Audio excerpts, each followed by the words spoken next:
So Van graduated from Cornell with a PhD in government very recently, so very happy to welcome her back. Her research interests lie in authoritarian politics, social movements, and democratization, with an area of focus on Myanmar. Her dissertation examines variation in the resilience of public activism under repressive regimes, leveraging historical case studies from Myanmar's pro-democracy movement during military rule. She has also been working with civil society organizations in Myanmar to conduct academic and policy research on various topics concerning social movement and digital cultures, a topic all of which is, of course, very relevant ever since the past coming weeks. So with that, I kick it off to you, Van. Okay, so thanks so much, Kara, for your introduction. And yeah, also, first of all, I'd just like to say that I'm very grateful to everybody at the Southeast Asia program, especially Anna, Kara, and James for organizing this talk. Since I was a graduate student at Cornell, it's always been my dream to be able to present, at the Gatty lecture platform. So thank you so much for making that happen and possible. And secondly, I also would like to thank everybody who takes the time to join the talk today. I don't know where you are based in the world, but thanks so much for tuning in. Despite all of the busy schedules and the very hectic situations that are happening currently right now in Myanmar. So for today, I will let me share my screen first and make sure that everybody can see everything on my screen. Yeah, so I hope that people can see everything. That's great. Okay, so for today, I will present, part of my dissertation research, which I am working on as a working paper, and I hope to turn that into a journal article. So any comments from the audience around that issues is, of course, welcomed. I also, would like to acknowledge that, in the past few weeks, we are probably all aware of the political crisis that has been unfolding in Myanmar and also has been escalating very quickly. So if you do also have questions around that, that I can answer, I'm also happy to try to answer those questions as well. Even though I'm not on the ground in Myanmar at the moment, but I'm just acting as a general observer of the current situation. So once again, I'd just like to thank everybody for participating. And yeah, I'm really excited to share with you my research and also to have this as a conversations with everybody here. Right, so just 1 second. Let me see if I'm, yeah, okay. So right. So for my talk today, the title of my talk is Activist Resilience Under Repression, the Role of Bystander Protection in the Burmese Pro-Democracy Movement. As I said before, this is part of my dissertation that I think Kara also mentioned briefly, which is which examines the resilience of contentious movements under repressive regimes, and with the case study of Myanmar. And particularly with this presentation, I would like to highlight, a very important part, of the dynamics of contentious politics that has largely either been under-analyzed or neglected under in the existing scholarship on social movement, which is the role of bystanders, people who are apolitical, ordinary residents that are at best ambivalent about contentious politics or how it unfolds under repressive regimes, right? Nonetheless, there are many various types of actions by these bystanders that have far-reaching implications for the dynamics of contentious politics on the ground. So today with my presentation, I would just like to present, like one part of such the role of bystanders reaction, which is in terms of their participants and leaders of contentious movements, and here with the case of the Myanmar under military regime. So my talk here, sorry, 1 second. Yeah, so my talk will proceed with 6 parts. So first part, I will talk about the puzzle that motivates this research, right, of activist resilience, like how different activists of mostly nonviolent movement stay resilient, stay committed, and survive under harsh repression. And I will follow that by introducing to you about my theoretical framework regarding bystander effects. And then I will also give a brief, overview of the qualitative data set that I have collected during my fieldwork for this particular piece of research. And after that, I also would like to make sure to just give a brief overview of the very long history of the Burmese urban pro-democracy movement. Then I will also talk more in depth in terms of my analysis of the effect of the bystander protection in cases that I think that are very challenging cases for activist survival. And last but not least would be my conclusion. So yeah, without further ado, so in terms of this puzzle of activist resilience, I would say that in studying popular resistance movements, many researchers have shown that grassroots activists, the survival and the commitment of these activists contribute to movement resilience because they either lead or participate in subsequent events, or they would pass down their practical knowledge and ideological inspiration to new movement leaders and participants. However, authoritarian regimes with zero tolerance policies toward the opposition are hostile environments for such movement entrepreneurs to persevere. In these cases, the challengers, they need to maintain a durable capacity for mobilization that can resurface time and again, despite heavy crackdowns, and might eventually engender political change under the right circumstances, right? So while most of the studies of nonviolent popular contention under authoritarian control have highlighted activist innovations and adaptations in mobilization strategies, few have analyzed how they managed to survive state repression in order to continue igniting further cycles of mobilization. So by studying the case of the urban pro-democracy movement in Myanmar, my research offers insight into the resilience of popular resistance leaders under repressive regimes.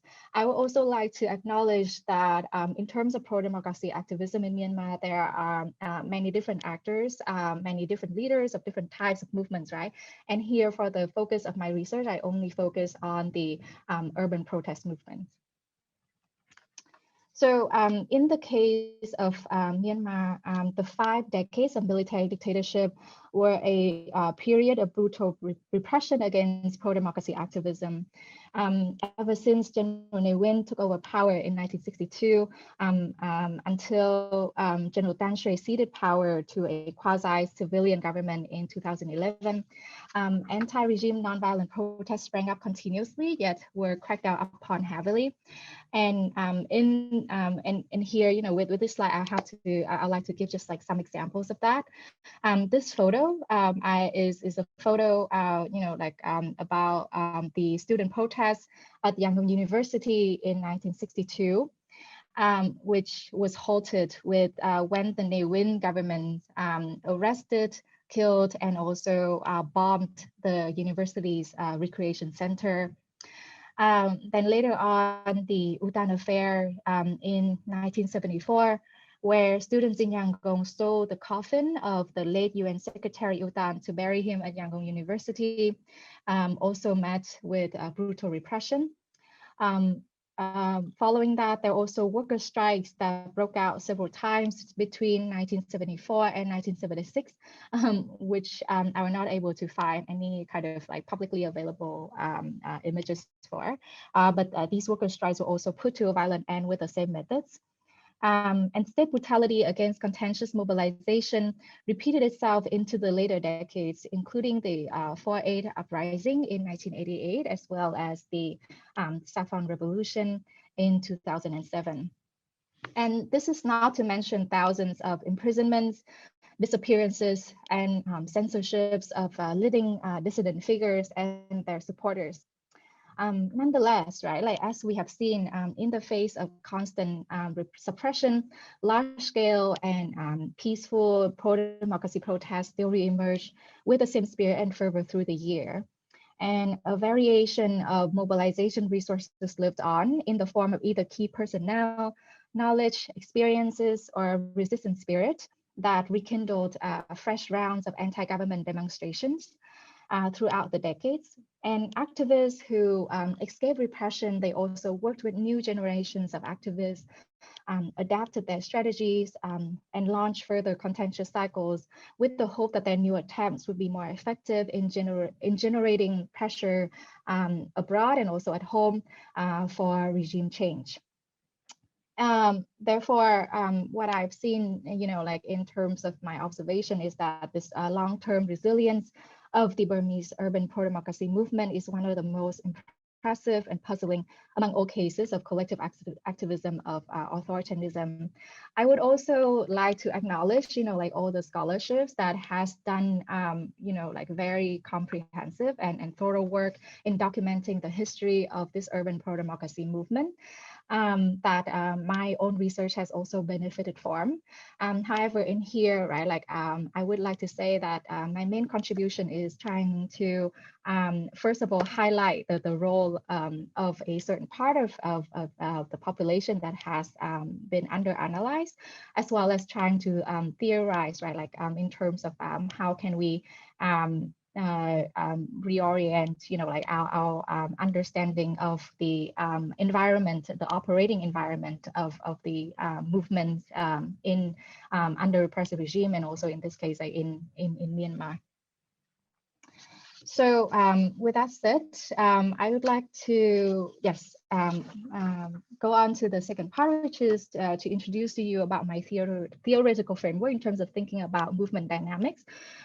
First of all, I would like to, present here that for me, in order to theorize about, like the movement dynamics, I would encourage us to think in terms of both the temporal as well as the spatial dimensions of the movement. So in terms of the temporal dimension, I divide an opposition movement timeline into protest and abeyance periods. So as you can see in this graph, under a repressive and capable dictatorship, while protests are usually explosive events that occur intermittently, abeyance periods tend to last for months or years. In between, and how opposition members operate during these quiet times determines whether large-scale public demonstrations will reemerge. And while during protest periods, most of the dissident activities are public and above ground, and the state mostly repressed them by violent crackdowns.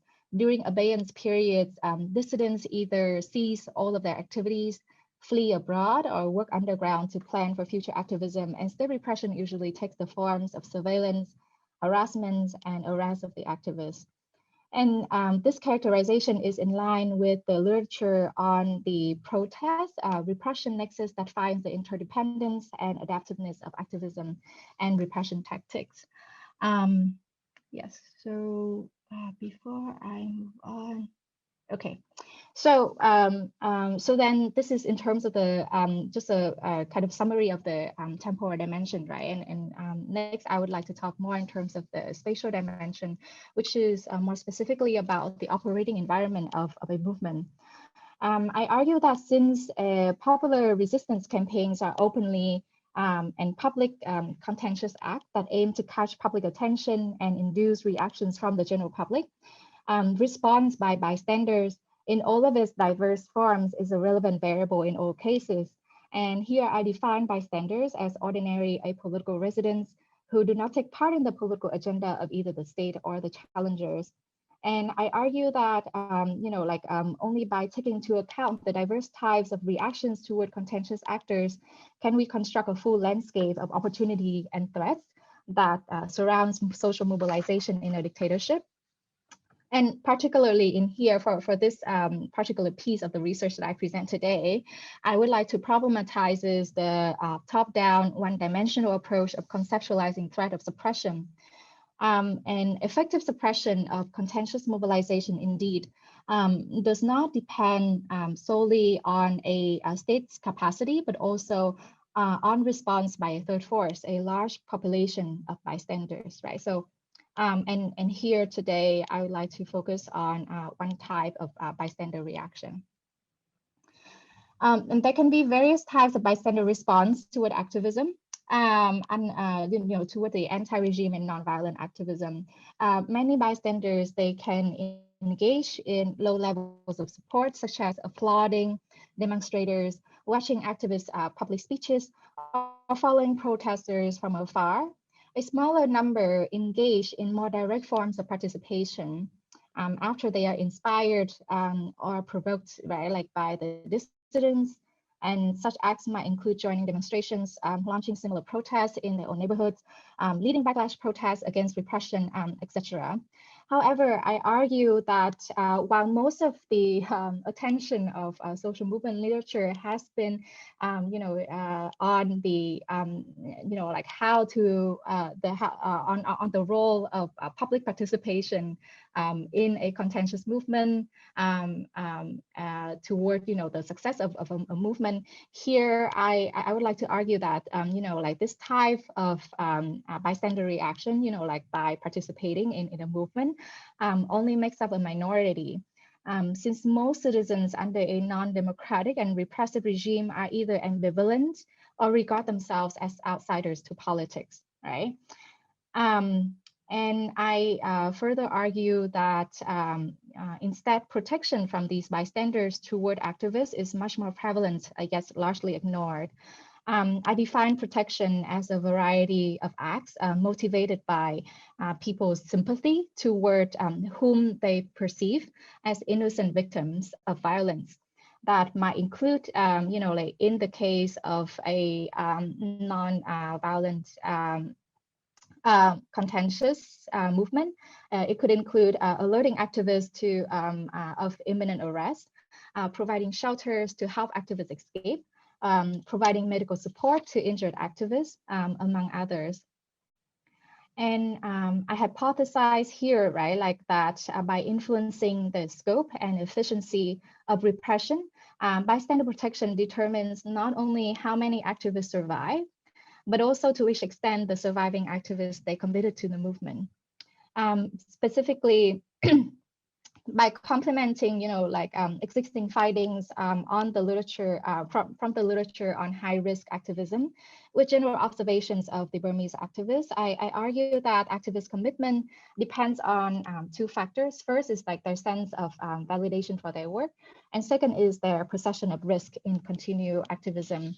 And I further argue that bystander protection affects both of these factors. And first, bystander protective support is an important stem of validation that fosters activists' attachment to their work, not out of the success of their protests or the political efficacy of their activism, but out of its meaning toward the public. And secondly, I also argue that bystander protection for, also lowers the an activist's risk perception, since these activists can rely on an extra source of support during state repression. And here in this figure, I illustrate the different types of bystanders protective support when movement entrepreneurs suffer state repression during protests, as well as during abeyance periods. In a later part of my presentation, I will present more in depth in terms of my analysis for these different forms of bystander protection, as well as, when thinking about these different types of bystander protections, what are their independent effects, right, like on the resilience of the activists themselves. Next up, I would like to summarize briefly in terms of my data set.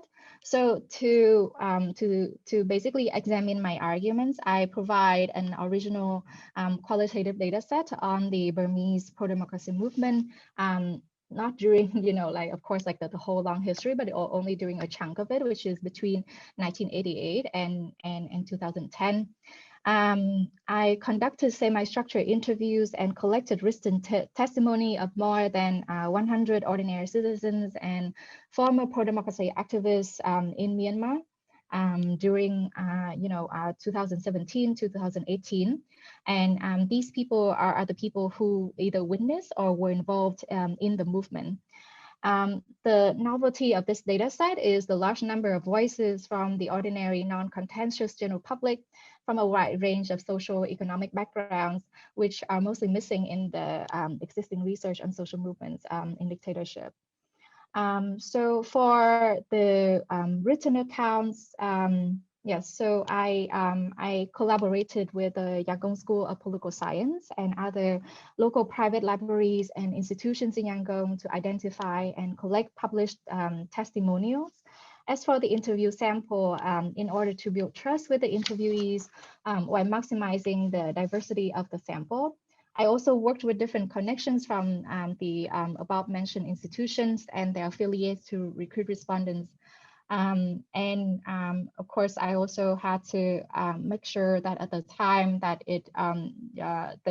these types of interviews are all voluntary, and that I will also base my decisions to interviews on the advice from the local organizations that I work with to make sure that they are appropriate and pose the least amount of risk to people who participate in these interviews. The interview process also stopped once my sample reached all of the sampling criteria regarding geographical, demographic, and political representations, and the data reached saturation, which means that the new interview data was mostly redundant and offered too little new information. At the same time, I also triangulate the data that I have collected also with the accounts from other sources of published information, including reports about the protest events from the Burmese military juntas, from the civil society, and also from international human rights organizations as well. Right. So with that said, now I would like to discuss further in terms of like my analysis of the data that I have collected, right?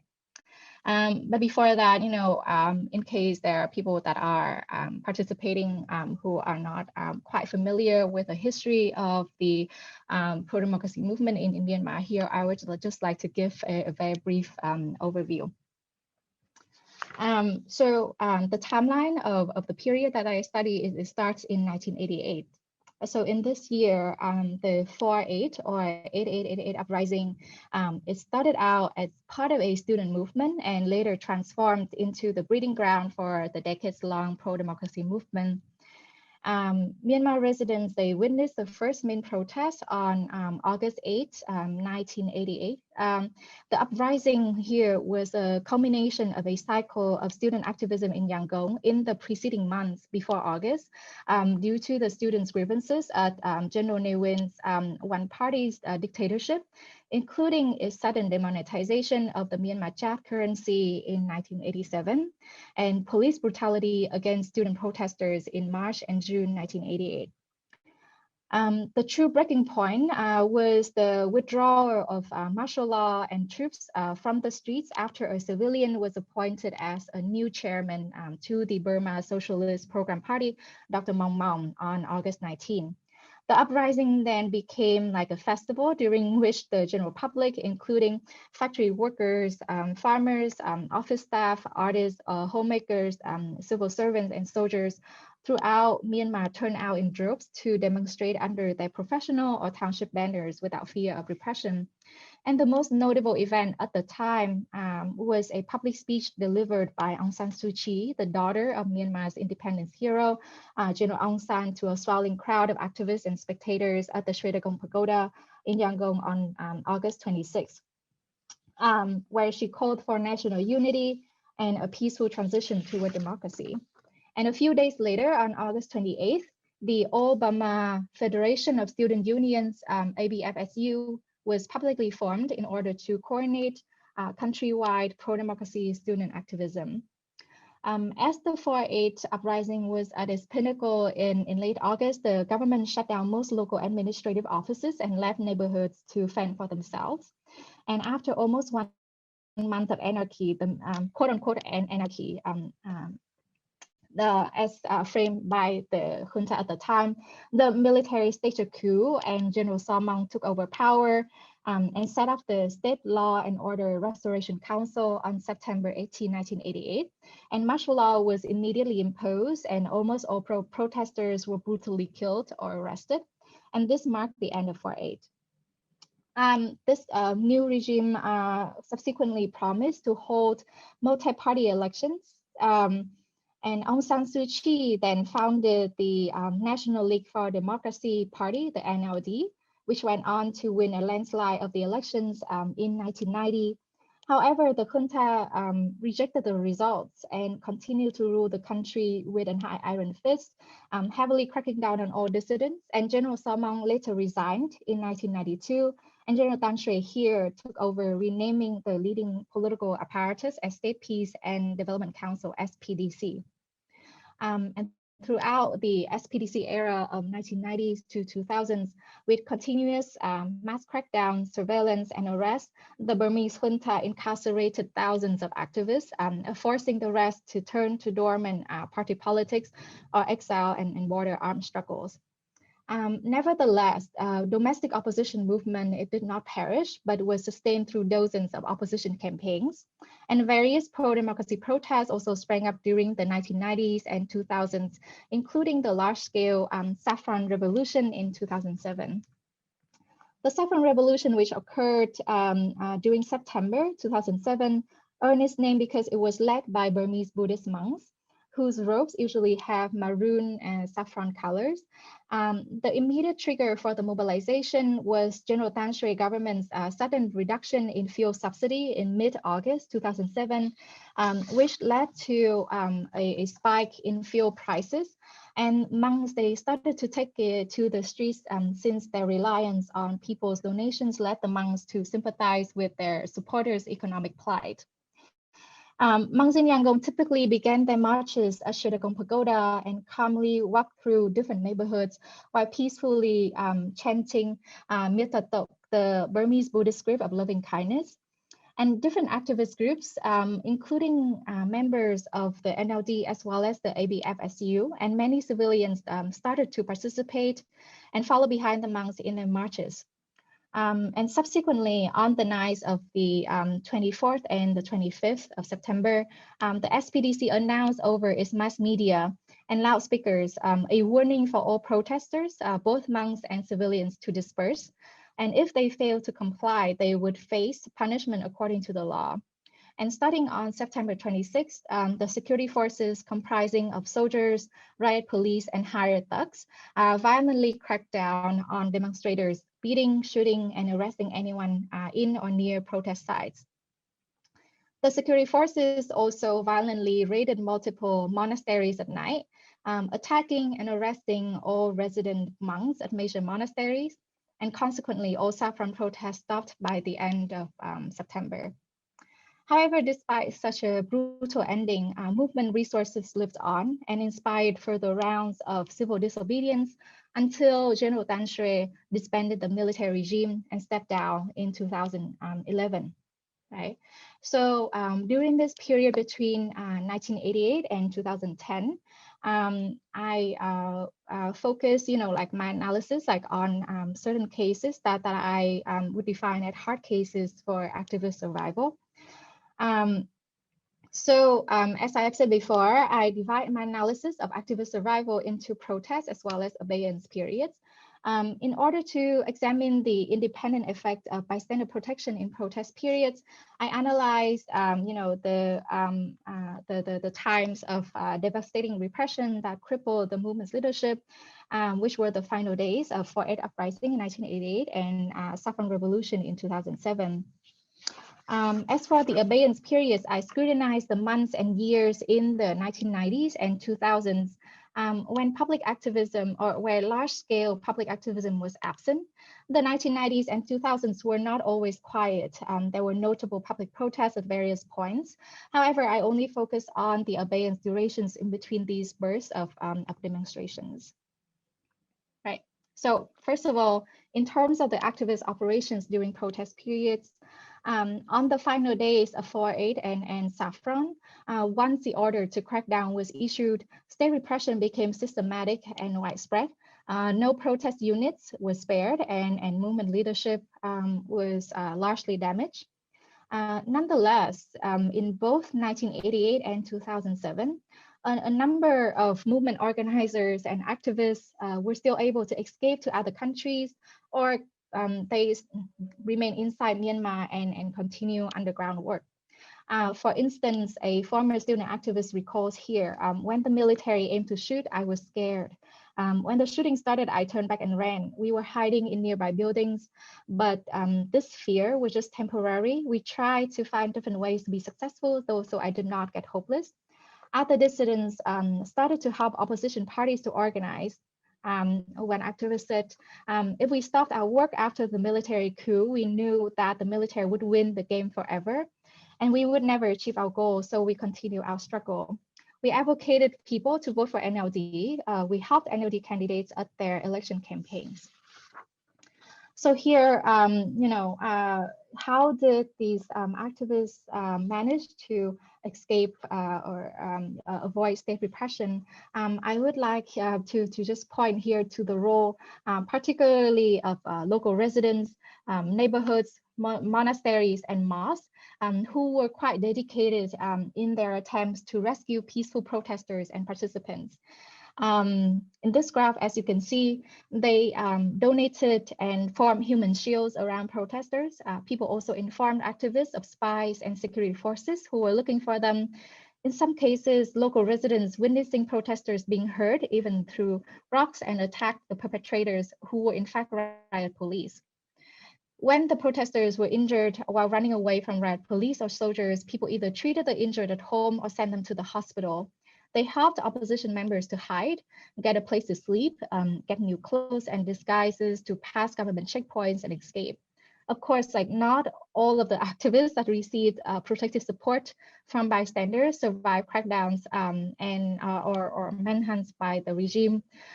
But they were more likely to survive if they obtained such help during these very high-risk situations.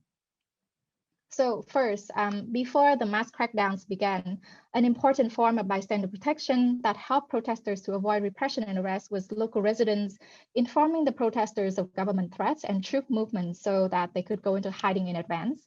A protester in 1988 recounts his experience. When the government announced a military coup, I did not know about it because I was participating in the march. So after the march was dismissed, when I was on my way back, I saw a sign written with chalk near downtown that said, there was a coup announcement in the afternoon, so go back home. Some ordinary residents were worried that after curfew, all the people on the streets would be shot or killed by the soldiers, so they made the signs to inform the demonstrators. And many activists were also informed by their sympathetic neighbors to flee when the military came looking for them as well. Another form of collective protection in terms of barricading against troop movements were also crucial in shielding a large number of dissidents from state repression. a resident a township in Yangon in 1988 recalls military troops from other towns wanted to enter Yangon in order to help the troops here repress the protesters. We knew that if the troops get to downtown, they would make the children and protesters suffer. So our neighbors cut down coconut trees in order to block the military cars. Moreover, collective forms of protective support, including group donations and human chains, were critical in helping many movement members to survive and to continue staging more protests.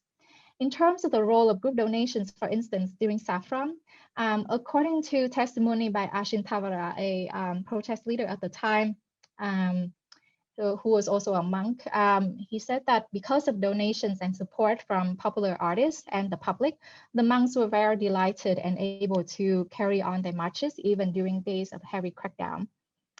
Ashin Tavara also remembers clearly that when he was hiding from the government and sleeping at train stations to avoid military raids, concerned residents who heard about the raids gave him food and took care of him. And human chains both helped to separate the protesters from the security forces and gave protesters conviction in the strength of the movement. For example, on September 26, 2007, which was like the first day of the government's of the military junta systematic crackdown of Saffron, according to Ashin Tavara's own experience, he and other movement participants were beaten near Shwedagon Pagoda, but despite their injuries, they kept chanting Mirtatok and marching. And in the midst of repressions, many bystanders then immediately joined the human chain to protect the monks. And it was an unforgettable moment of unity that inspired the movement organizers to move forward. And similarly, a former NLD activist also expresses his gratefulness for the human shields that separated the movement speakers from the state hired thugs. Here he said, on September 5th, 13 people demonstrated. Then I encouraged people in the city to participate and surround the 13 speakers to protect them from Swanashin, which were the people that the military regime hired at the time to attack protesters. So these people, they were able to give public speeches. Therefore, such protection from sympathetic bystanders allow the Saffron movement to persist in his town. In addition, backlash attacks against violent security forces and shelters for runaway activists also helped a large number of dissidents to escape arrest in the midst of crackdown. A former student activist in 1988 attests to this. When the people from this quarter saw that students were brutally injured by the police, they came out and threw rocks at the police, so the police were injured too. As a result, we were able to separate from our colleagues and hide in safe places, and I was not arrested. Protesters were also able to avoid arrest by taking shelters at bystanders' houses and monasteries. And these secret shelters also helped the movement members to continue staging protests without being caught by the security forces. A resident in Yangon described, when the protesters saw the police car, the march dispersed, they went into the neighborhood to hide. And when the military cars were gone, they gathered again and continued demonstrating. However, not all protesters were able to escape crackdown. For the dissidents who were injured, medical rescue was critical to their survival. Thanks to the timely assistance by medical professionals and local residents, many activists were able to get treated and carry out further protests. A lot of opposition members were only able to survive and rejoin movement after receiving operations at the Rangoon General Hospital at the time, as a large number of accounts from my interview and archival data confirm. Finally, bystanders' discrete assistance in various forms was crucial during activists' eventual escape from Yangon. Ashin Tavara was able to flee Yangon after the government crackdown of Saffron, thanks to a local resident who generously sheltered him and gave him civilian clothes to disguise himself, and a sympathetic taxi driver who also took a personal risk to help him to get out of Yangon. Right, and here you can see also an account by another former student activist as well. So overall, in this section, like on activist operations during protest periods, I show here a significant effect of bystander protection toward the survival of nonviolent activists by analyzing hard cases from the 4/8 uprising and Saffron Revolution. And in the next section, I will demonstrate how these bystander actions are also crucial determinants of the survival of the activists during abeyance periods as well. Under a repressive regime, abeyance periods are a critical time, as I said before, for capacity building, during which opposition members create clandestine networks and secretly devise plans to successfully launch future contentious events. However, knowing the importance of these periods in the 1990s and 2000s, the Burmese regime, they tried to nip resistance in the bud by surveilling, arresting, harassing activist families, and also co-opting activists with bribery to become government spies. Nevertheless, I find that the government's tactic of harassment or co-optation of activists were unproductive in many cases, and that the effectiveness of surveillance and arrest was moderated by the extent of bystander protection toward the activists. So particularly bystander protection in the forms of sympathetic neighbors, friends, or local authorities informing, sheltering, and helping dissidents to escape arrest allow these activists to continue working and remain committed to the movement. Many dissidents, they were able to escape arrest thanks to ordinary sympathetic neighbors who told them of approaching state security forces. A former activist here recount, whenever the soldiers came with their cars, our neighbors always told us, the soldiers coming to the front of your house, you have to run away. The student unions like the Yangon Student Union, Basic Education Student Union, and ABFSU use our house as a meeting place, and whenever the neighbors informed us, they ran away from the back door.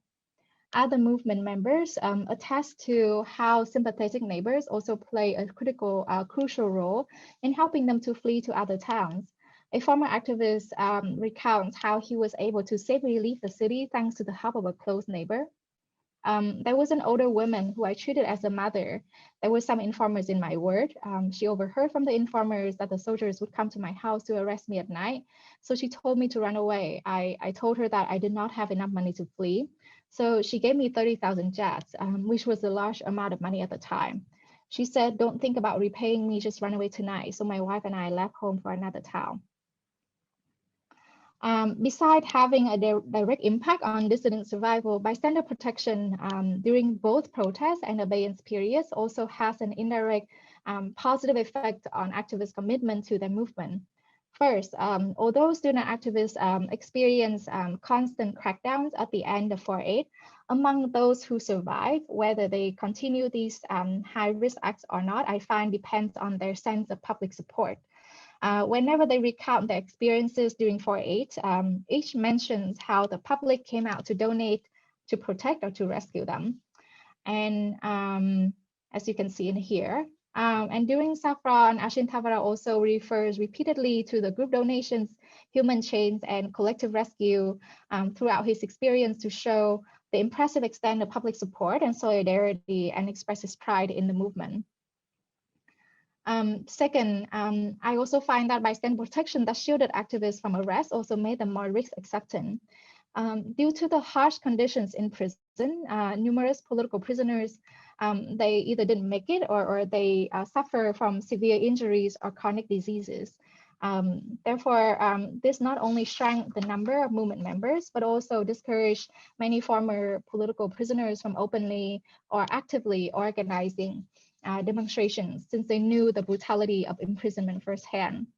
On the other hand, for opposition members who escape arrest thanks to the help of sympathetic bystanders, the lack of punitive experiences in prison also made them become more risk accepting and willing to take the leadership role in order to organize future protests. A former student activist in 1988 recalls, the military intelligence from the dictatorship arrested the student leaders and imprisoned all of them. However, students that remain outside with their small resources continue to gather young people.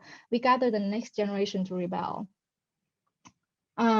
So as we can see, sympathetic protection and support from ordinary neighbors, friends, and acquaintances throughout the ebb and flow of the pro-democracy movement toward the people who they perceive as innocent victims of violence, enabled a large number of activists to survive and stay dedicated to their high-risk dissident cause.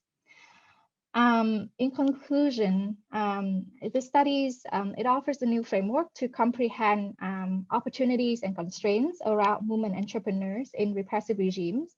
And also here, it also helped to highlight a role that has often been neglected or under-analyzed, the role of the bystanders.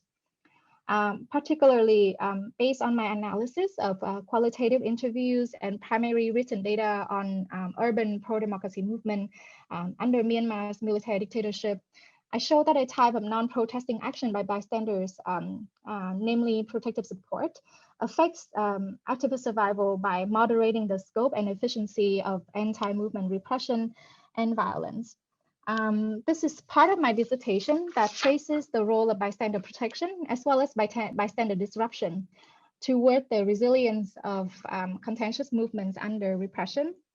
And in other parts of my dissertation, I also analyzed the determinants of bystander protection, which include, the different activities by the movement entrepreneurs, by the activists themselves, to frame and to encourage these forms of support, right? So one of the framing that have been quite prevalent, like in previous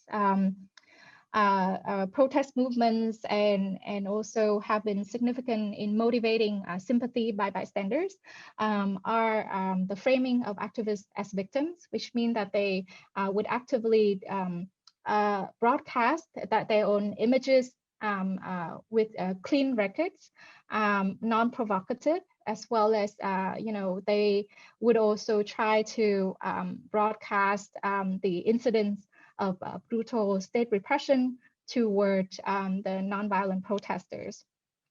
And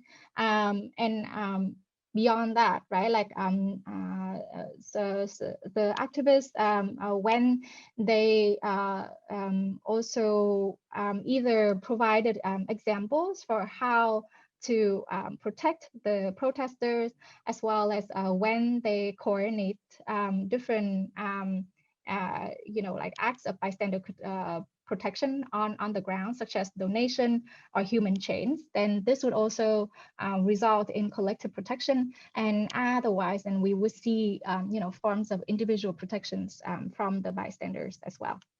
So yeah, so these are like other parts of my dissertation. I don't think I have time to explain about it today, but this is the end of my presentation. And I guess now I'd like to welcome any questions or comments. Thank you very much.